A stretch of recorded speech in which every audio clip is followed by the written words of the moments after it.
একজন গানম্যান আর একটা গাড়ি আমাদের বাংলাদেশের নিরাপত্তার জন্য যথেষ্ট না। আমরা যখন ইনকিলাব মঞ্চের পক্ষ থেকে গভর্নমেন্টকে প্রেসার ক্রিয়েট করলাম, হাদির হত্যার চার্জশিট দিতে হবে, সরকার বলল যে 7 জানুয়ারি চার্জশিট দিবে।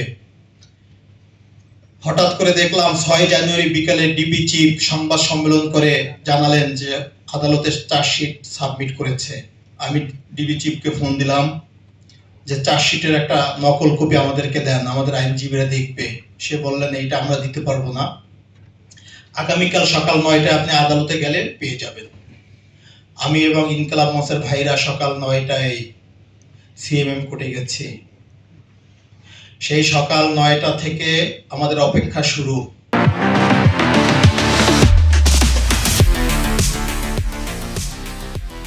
যদি আজকে আমাদেরকে চার্জশিটের কপি না দেওয়া হয়, আমরা আদালতের বারান্দায় ঘুমাবো।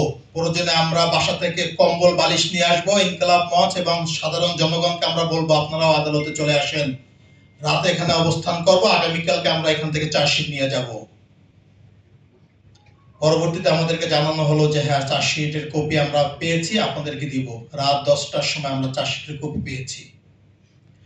এদিকে আমাদের আইনজীবীরা বলতেছিল যে চার্জশিটের কপি নিয়ে আসো, আমরা এটা দেখে পরবর্তী সিদ্ধান্ত নেব।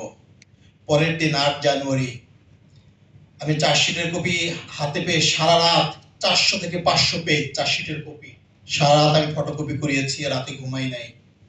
সকাল 9টায় যখন বের হব, হঠাৎ করে আমার গানম্যান ফোন দিয়ে বললো যে স্যার ড্রাইভার আসে নাই, ড্রাইভার ছাড়া আমি আসতে পারবো না, গাড়ি ছাড়া। আইনজীবীরা আমার জন্য অপেক্ষা করতেছিলেন। আমাদের আইনজীবী হচ্ছেন আইসিটি ইন্টারন্যাশনাল অপরাধ ট্রাইব্যুনালের prosecutor barrister Mainul, Tarafdar sir Tajul Islam. আমি প্রশাসনকে জানালাম যে আমার বাসা থেকে আমাকে আইসিটি হচ্ছে হাইকোর্ট মাজার গেটের সাথে ওইখানে পৌঁছে দেন, আমার যেতেই হবে। আমি একাধিক মানুষকে ইনফর্ম করার পরও তারা কোনো রেসপন্স করে নাই। পরবর্তীতে আমি আইজিকে ফোন দিয়েছি। আইজি আমাকে বললেন এভাবে হুটহাট বললে আমি নিরাপত্তা দিতে পারবো না, থাকেন আজকে বের হয়েন না, নিরাপত্তার ঝুঁকি থাকলে বের হয়েন না, আমরা মনে করতেছি। আমি আইজিকে একটা মেসেজ দিলাম, উপদেষ্টাদেরকেও দিয়েছি, এবং আমি 8ই জানুয়ারি একটা পোস্টও দিয়েছি যে ওসমান হাদির হত্যা মামলার বিষয়ে আমি বের হলাম, আমাকেও হত্যা করলে আপনারা বিচার কইরেন।